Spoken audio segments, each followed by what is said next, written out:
Hey everyone, my name is Bryce, and you are watching Bryce About Music, and we are back to take a look at some of the best albums released in the past month, specifically September 2018, and there were a lot of great albums to choose from. I mentioned in our last video that August was so overwhelmingly full of great albums I didn't even know where to draw the line on what to talk about.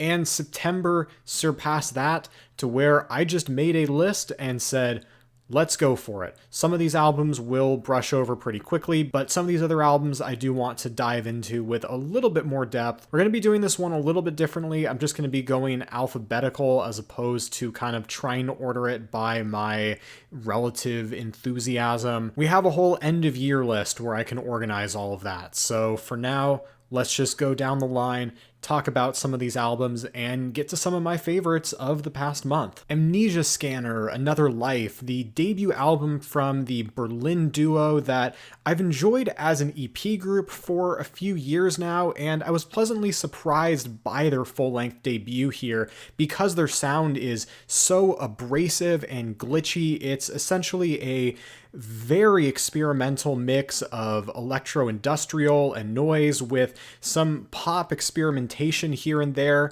but it is all over the place, constantly changes from one sound to another and rarely stays in one place for a very long period of time, and is just so chaotic from one moment to the next that I've enjoyed it very much in small doses, but wasn't necessarily expecting it to work across an entire 40-plus minute album, and was, again, pleasantly surprised by how much it kept my attention and how it never really lost its luster over the course of an album. Aphex Twin, Collapse. This is the latest EP from the legendary producer who, of course, has a tremendous influence on all types of electronic and techno music, and this EP is essentially a collection of very disjointed tracks that don't necessarily flow together, but represent very different styles of Aphex Twin and incorporate some more modern elements as well. It's a nice collection of songs that I think are some of the best work that Aphex Twin has done in a while. Brockhampton, Iridescence. This is the latest album from the California boy band group that broke out in a huge way in 2017 with their 3 Saturation albums, which I enjoyed all of to varying degrees. And Iridescence is a real interesting follow-up in that it is much more outwardly experimental than anything the group has done before, with much more noisy and industrial beats than anything that was on the Saturation albums, and there's tons of beat switches as well. And when it all comes together, it can produce some great results and some real standout tracks, and even when it doesn't, there's still a lot of cool moments and great verses from all of the different members that have such distinct styles. However, I do think that Iridescence highlights more than ever how disconnected Brockhampton can be, as they have so many different members and they try so many different sounds and experiments on this album that sometimes it can be hard to tell why exactly different sounds are changing and why a verse comes after another verse or why a song has a specific chorus or bridge. It just doesn't always come together as a song in the way that you would expect. But again, that's not always a bad thing. It's just that on Saturation, all of it could be excused by it sounding like a group of friends having fun, and that was infectious. And here it sounds a little bit more like an experiment. That facade is gone a little bit, but it's fine. I enjoy a good experiment. I think this is a good experiment, and again, when it all comes together, it produces great results. I think there are some of the best individual songs that Brockhampton has done on this particular project. Clutch, Book of Bad Decisions. It's another solid Clutch album. If you're into their brand of blues rock, this album has more of an emphasis on the melodic blues guitar, but otherwise, this is the same style of music that they've been making for a long time. It is just as solid as any other album they've made in the last decade or so, but they changed just enough of it to sound fresh if you're into that sort of thing. So it's nothing spectacular, but if you wanted the thumbs up for Clutch, here you go. Gazelle Twin, Pastoral. This is a mix of old-timey English folk music with industrial and electronic beats that comes together in a really unsettling way.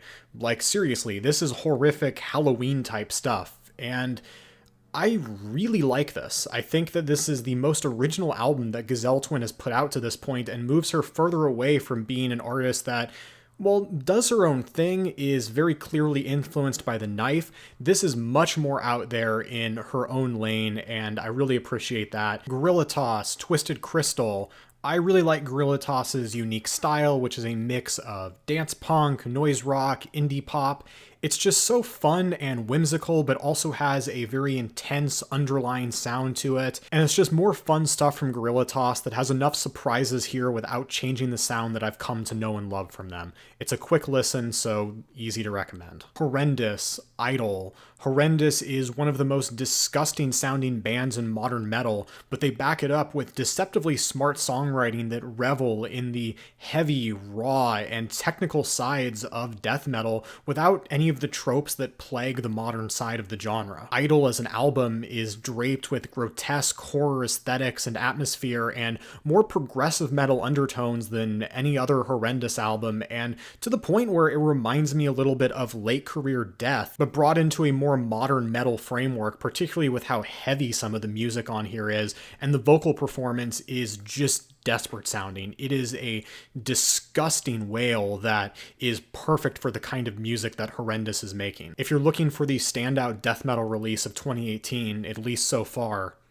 here it is. Low, Double Negative. This is a fantastic return for the legendary slowcore band, as many of the songs here at their core are extremely delicate, but are shrouded in noise and electronic effects that give it such a dense atmosphere. And for an album that can be barely audible at times, some of its noisier moments can be extremely heavy, and that type of dynamic makes it an incredibly appealing listen to me. The album can be a little front-loaded, but it's also some of the strongest work that Low has done in really over 15 years now, and it's a must listen for anyone who's interested in more minimalist indie music. Lupe Fiasco, Drogas Wave.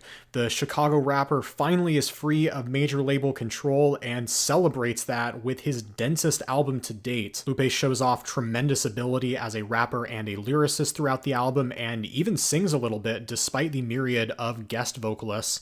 And the concept here is really what makes Drogas Wave work, or really brings it all together, as it is layered to the nth degree. It's the kind of logic puzzle that Lupe fans have wanted for a long time, and that Lupe clearly wants to make, but also the kind of thing that a major label would never sign off on. It's a record that rewards careful listening and time spent, and I mean really rewards time spent, as just one playthrough of this thing is an hour and a half, and it's an album that invites the listener to go through multiple times to pick up all of the details that are layered throughout the project. But it's also an album that deserves that, because everything from the rapping to the production to the lyrics are all on point, but more than that, it all fits together perfectly. They all work in tandem in a way that brings Drogas Wave into a much larger concept and invites you to go and look at all of the rich details and see the way that everything connects. And as someone who finds that fascinating, this is easily one of my favorite hip-hop albums released in 2018 so far,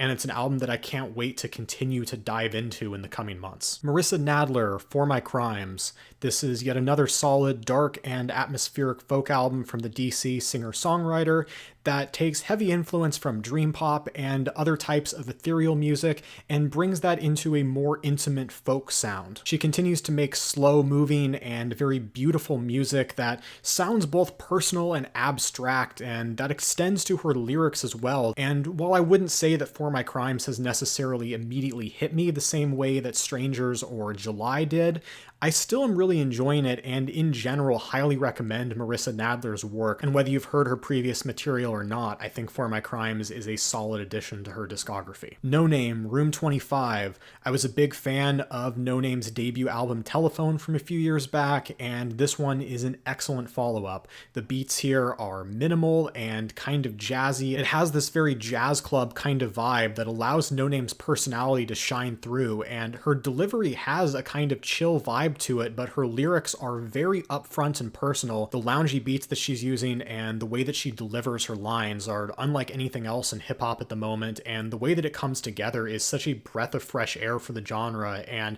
she discusses topics that are not only personal but are incredibly important, and again, unlike what anyone else is really talking about at the moment. It's a fantastic album that if you describe yourself as anyone who listens to alternative or indie hip-hop or anything of that nature, this is right up your alley. It is an exceptionally written and performed album and such an easy one to recommend. Potmos, Hetoimos, Vox Medusae. This is a one-man avant-garde metal project that mixes elements of prog, sludge, post-rock, and jazz. It's apparently a concept album about addiction to pornography, although I really wouldn't have picked up on that from anything other than the structure.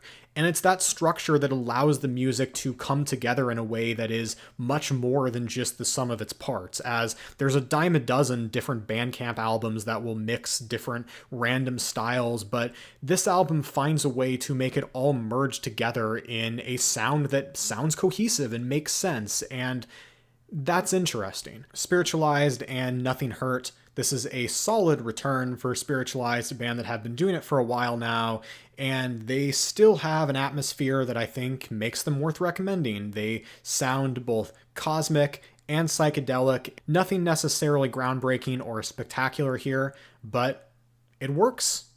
It sounds good to me. Tim Hecker, Konoyo. What a goddamn album. Tim Hecker is a producer who I have enjoyed for a long time, who has made a number of albums I've loved, and partly because of his ability to create breathtaking music through often harsh sounds, particularly with noise and industrial production being used to create really beautiful ambient music. And here he extends that dichotomy to something entirely different, specifically gagaku, a traditional style of Japanese court music. Hecker traveled to Japan and recorded musicians there and essentially places his blend of industrial and noise and ambient alongside the music that he recorded, and it ends up with a fascinating mixture because Hecker embraces the structure and philosophy of the music that he is embracing. He's not just playing typical Tim Hecker. He has moments of silence and is much sparser than his typical sound. There's moments on this album that are incredibly dense, but moments on this album that are barely much of anything in terms of noise. It is a very sparse album for Tim Hecker.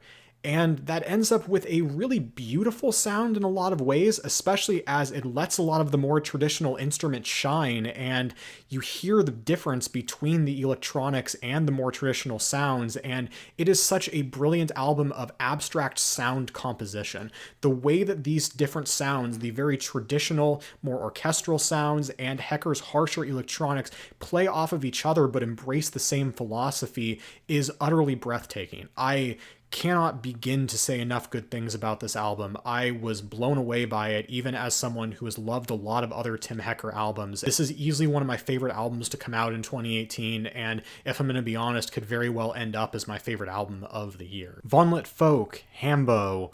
This is an original take on both traditional Swedish dance music, as you might assume with the title Hambo, and also electronic body music, as this record eschews the dark and gothic aesthetics that you'd usually find in those records with a more regionalized feel. It's raw and primal and hard-hitting, but does so with accordions and other types of experimentation that sound distinctly Swedish. It's somewhat of a bizarre release, but also one that makes a ton of sense when it's all put together, and definitely a record that can be appreciated by anyone interested in the more experimental side of electronic music. www Neurobeat, with an album that Google Translate tells me translates to "You will not be hiding twice in the same river." Either way, I don't actually have much of an idea of what the lyrics on this album mean, as this is a group from the Czech Republic, and it is not an album that is big enough to have a ton of lyrics posted. However, I've been a fan of WWW for a while, in particular because of how wild and creative their beats are, and this album does not disappoint. This group has such creative and dynamic beats that place an emphasis on composition more than anything else. They will constantly switch things up and change beat styles. It is a really fascinating mix of sounds with a heavy emphasis emphasis on industrial and electronic and glitch. The rapper sounds like another instrument because of how intricate the production is, and it's almost like listening to a hip-hop and electronic mixture as opposed to just a foreign hip-hop album. So I like this group a lot, I like this album a lot, and this is one that I really haven't seen in a lot of places that I think people need to go and check out. Yves Tumor, Safe in the Hands of Love. I really enjoyed Yves Tumor's last album, essentially an abstract and experimental ambient project, and here he switches entirely to much more of an art pop sound.